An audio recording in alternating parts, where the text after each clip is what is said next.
వినాయకుడి పెళ్లి అసలు ఎలా జరిగిందో మీకు తెలుసా? బ్రహ్మ సృష్టి ఆరంభించాడు, కానీ వక్రంగా ఉంది. అప్పటికి ఎన్నో కల్పాలలో సృష్టి చేస్తున్న బ్రహ్మకు ఈ పరిణామం చాలా ఆశ్చర్యంగా అనిపించింది. అప్పుడు బ్రహ్మ ఆలోచనలో పడ్డాడు.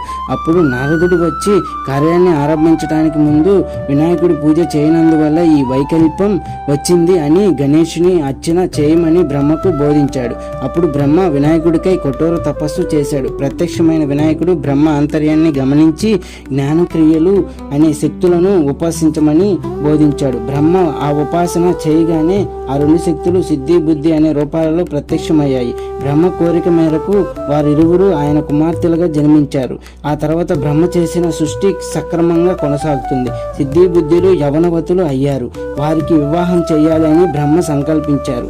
ఈలోగా నారద మహర్షి సిద్ధి బుద్ధులు గణేశుణ్ణి కోరుకుంటున్నారు అని ఆయనకు చెప్పారు. అందుకే వినాయకుడు అంగీకరించగానే ఆ తర్వాత గణేశుడు మిమ్మల్ని కోరుకుంటున్నాడు అని సిద్ధి బుద్ధికి చెప్పాడు. అప్పుడు బ్రహ్మ సమక్షంలో వినాయకుడు పెళ్లి జరిగింది. నూతన వధూవరులను ఆశీర్వదించి నారదుడు వినాయకుడి వైపు ఆశ్చర్యంగా చూశాడు.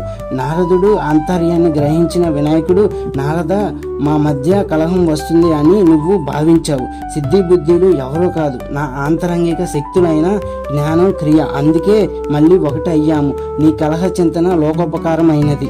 భవిష్యత్తు మానవుడు సిద్ధి బుద్ధి సమేతుడు అయిన నన్ను ఆరాధిస్తే వారికి సమస్త విఘ్నాలు తొలగి సుఖశాంతులు కలుగుతాయి అని చెప్పాడు. ఫ్రెండ్స్, మీలో ఎంతమందికి వినాయకుడి భార్యలు అయిన సిద్ధి బుద్ధి గురించి తెలుసో కామెంట్ బాక్స్లో కామెంట్ చేయండి. Please like our video and subscribe our channel for more videos.